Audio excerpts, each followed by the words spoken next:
I was walking 6 hours after brain surgery. I was discharged straight from ICU to home 24 hours after brain surgery. Like even the physical therapists were like, this is not normal. And I think it's also a testament to preparing your body for Right. any surgery. Right. That's that's more of I was gonna say that is, we have a book coming out about the process I run sharp.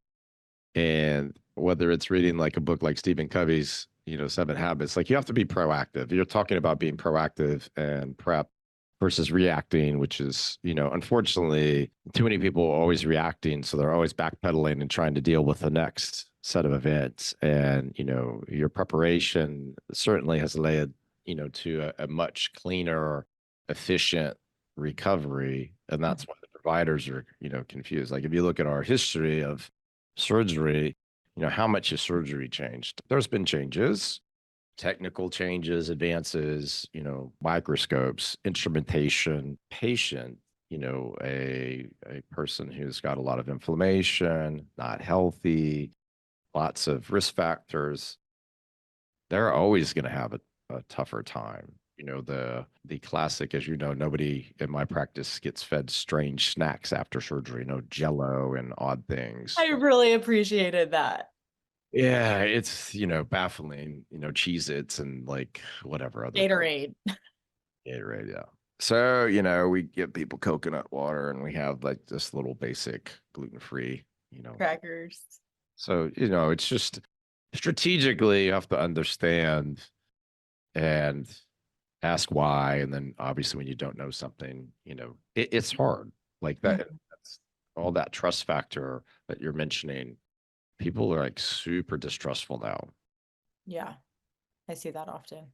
Well, you did brain surgery, and I kind of knew you for a period of time before you ever came into our practice, and you needed some time, obviously, to recover. And that's got to be such a huge thing to recover from. And then I know you felt better, but just like mentally, it's got to be a Mhm. very big deal with your little ones and your husband, who's obviously paramount to getting everything organized and helping. So I guess that period between the recovery from that and then your next step is when you came to us in Austin.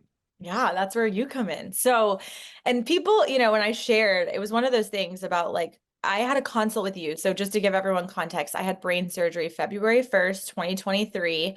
And I had a consult with you, Dr. Whitfield. Gosh, it was maybe June. It was like 4 to 5 months after brain surgery because I was like, I want these out. Obviously, I had to prioritize the brain surgery.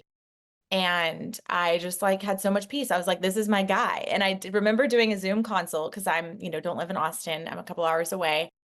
And I kind of told you my story. And I was like, so, when would you be willing to operate on me? And you're like, when you're ready, we can get you scheduled out. And I had told you kind of briefly Spark Notes version of my brain cancer story.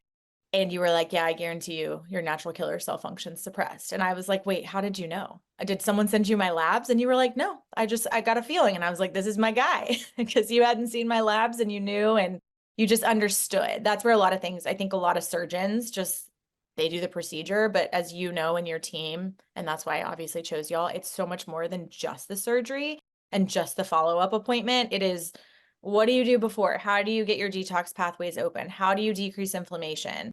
And then this procedure itself, and then the recovery, which we can talk about. But so I knew I wanted to do it, but brain surgery recovery, even though I didn't have to go to speech therapy or occupational, I was technically cleared 2 weeks after to drive. I wasn't on seizure meds, steroids, pain meds.